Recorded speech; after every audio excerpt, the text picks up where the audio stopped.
Jadi seorang perempuan kerap kali stigma cantik yang ada di Indonesia ya, standar cantiknya itu harus yang punya kulit putih banget, badannya harus langsing, kecil, hidung mancung, bibir tipis, rambut panjang, lebat, semuanya selalu tentang fisik.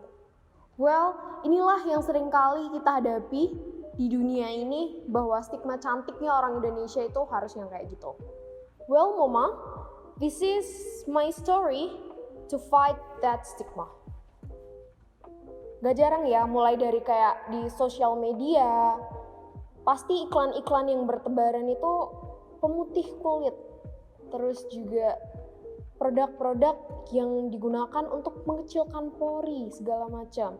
Terus juga ada banyak banget nih produk-produk yang melangsingkan seperti itu. Dan bahkan nih, ada banyak banget produk-produk yang belum terdaftar di BPOM, terus juga belum jelas regulasinya. Banyak banget produk-produk yang berkeliaran, yang bahkan segala cara itu dilakukan oleh perempuan biar dia itu bisa memenuhi standar kecantikannya orang Indonesia.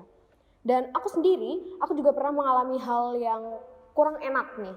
Jadi hanya karena kita tidak menggunakan make up yang lengkap, terus juga hanya karena kita memiliki kondisi kulit orang Indonesia yang memiliki kulit sawo matang ya, terus dibilang, kok kamu gak glow up sih, masih kayak gitu aja. Nah, terus juga karena saking banyaknya ya ngelihat teman-teman, terus juga ngelihat di sekitar, mereka itu berlomba-lomba untuk memenuhi standar cantiknya orang Indonesia, kita jadi kayak minder sendiri. Apalagi nih, aku sendiri sempat mengalami kayak kelebihan berat badan, even though itu cuma sedikit, tapi itu berdampak banget di kehidupan sehari-hari, jatuhnya jadi nggak pede.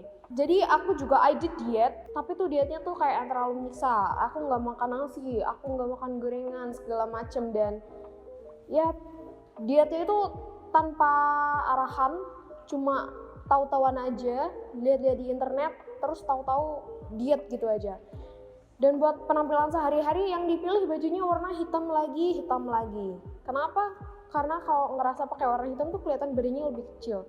Dan pastinya kondisi badan aku, kondisi muka aku dengan pola hidup yang dipaksakan seperti itu, pasti hasilnya juga nggak bagus. Dan aku juga berusaha untuk lebih tebal lagi menggunakan make upnya, dan justru itu malah jadi merusak kulit. Tapi nih, gak bisa dipungkiri bahwa stigma tentang cantik itu harus berkulit putih, badan langsing, rambut tebal, apa segala macam memang masih sangat melekat di halayak umum ya, terutama kayak di sosial media, bahkan di lingkungan sekitar kita. But I have to fight this stigma, karena kita harus mematahkan stigma ini. Kita itu bisa cantik apa adanya, karena kita itu dilahirkan cantik oleh Tuhan dengan kondisi kita.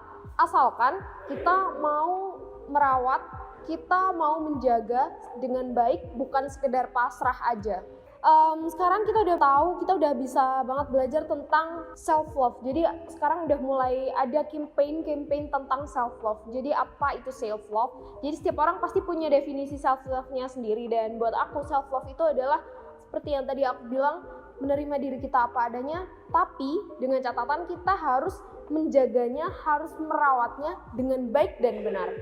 Kenapa dengan baik dan benar? Karena ada nih kasus di mana kita tuh berusaha untuk self love menggunakan produk-produk yang ada di luar sana gitu. Misal nih kita pakai produk lotion, tapi lotionnya belum BPOM loh. Tapi ternyata pakai caranya tuh misal suntik putih yang bahkan kita nggak tahu di dalam kandungan yang disuntik putih itu ada apa aja. Apakah dokter yang menangani kita itu beneran berlisensi atau enggak, kliniknya beneran berlisensi atau enggak, cairan suntik putihnya itu beneran emang aman atau enggak, kayak gitu. Jadi self love itu bukan berarti kita merawatnya itu dengan merawat yang asal-asalan, tapi benar-benar merawat kalau bisa tuh back to nature nggak sih, menggunakan herbal, menggunakan bahan-bahan alam yang bahkan sekarang aja dari semua produk yang dijual di pasaran itu mereka pasti punya kandungan alami yang dijadiin highlight. Misal nih, kita tahu ada trending tentang masker mugwort, yang katanya ini masker mugwort ini bisa digunakan sebagai pengecil pori, pencerah, terus juga bisa menyerap minyak. Terus juga ada lagi tren di mana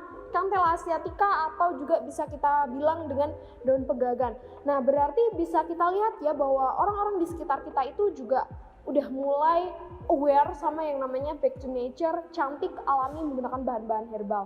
So, cara aku untuk self love yakni dengan menerima apa adanya diriku, namun aku juga berusaha untuk merawat dengan menggunakan bahan-bahan yang alami, lebih aware dalam menggunakan produk, dan juga aku bisa cantik nggak cuma hari ini, tapi cantiknya jangka panjang. Dan yang pastinya aku pengen cantik itu tanpa efek samping dari produk-produk yang telah aku pakai. Jadi Muma masih setuju nggak sama kata-kata beauty is pain? Kalau cantik itu harus sakit? No. Sekarang kita harus mengubah mindset kita untuk beauty is health. Kita juga bisa cantik, kita juga bisa sehat dengan menggunakan produk-produk yang mengandung bahan-bahan alami, minim akan bahan-bahan kimia. Jadi kita bisa cantik dengan jangka panjang tanpa efek samping, dan yang pasti kita bisa cantik alami sesuai dengan memancarkan apa yang telah Tuhan beri kepada kita.